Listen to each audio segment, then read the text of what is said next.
नमस्कार, मैं मोहम्मद आसिफ और आप देख रहे हैं इस पे नई न्यूज़। देश के वजीर आजम नरेंद्र मोदी ने सेना की वर्दी पहन ली। इतना पहनना उनके लिए बवाल मच गया। विपक्ष ने इसको लेकर जमकर सवाल उठाए हैं।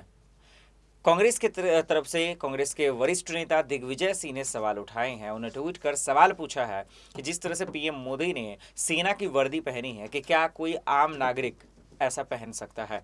सवाल ये भी है कि उन्होंने जो सवाल किए हैं कि क्या आम नागरिक या कोई भी इंसान इस तरह से सेना के वर्दी का जो यूनिफॉर्म है क्या पहनने की इजाज़त मिल सकता है। बहुत बड़ा सवाल है। अगर सवाल देखा जाए तो कुछ भी नहीं है, लेकिन अगर सेना की जब बात आती है, बीएसएफ की बात आती है, जब यूनिफॉर्म की बात आती है, तो इस पर जब राजनीति होता है तो बड़ी शर्म की बात है। क्योंकि जब चाहे पुलवामा जैसे घटने हों या फिर हमारे जितने भी बॉर्डर पर हमारे जवान शहीद हो जाते हैं, उस पर जब राजनीति करने की कोशिश होती है तो ये देश की कहीं ना कहीं जो है उस पर दाग लगाने की कोशिश की जाती है, जो इतिहास के और देश के मद्देनज़र सही नहीं है। क्योंकि हमारे सेना किस तरह से हमारी हिफाजत के लिए अपनी कुर्बानियाँ देते हैं, हम सबको नहीं भूलना चाहिए।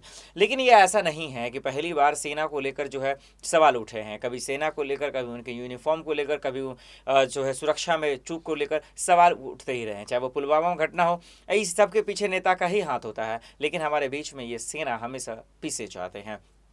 एयर स्ट्राइक की बात हो, पाकिस्तान में किस तरह से जब वो ड्रामा हुआ तो किस तरह से सवाल खड़े किए। लेकिन अब इस बीच में जब पीएम मोदी ने यूनिफॉर्म पहनी है, वर्दी पहनी है, तो उस पर घमासान मच गया है। कांग्रेस जो है तरह तरह के सवाल उठा रहे हैं। इस बीच में कांग्रेस के वरिष्ठ नेता दिग्विजय सिंह ने यही सवाल खड़े किए हैं। उन्होंने पूछा भी है कि क्या कोई आम नागरिक सेना का यूनिफॉर्म पहन सकता है, क्या पूरी तरह से उनकी वर्दी पहन सकता है। अब देखना होगा कि बीजेपी की तरफ से इसका क्या जवाब आता है। फिलहाल के लिए इतना ही, बाकी खबरों के लिए देखते रहें स्पेन आई न्यूज़। नमस्कार।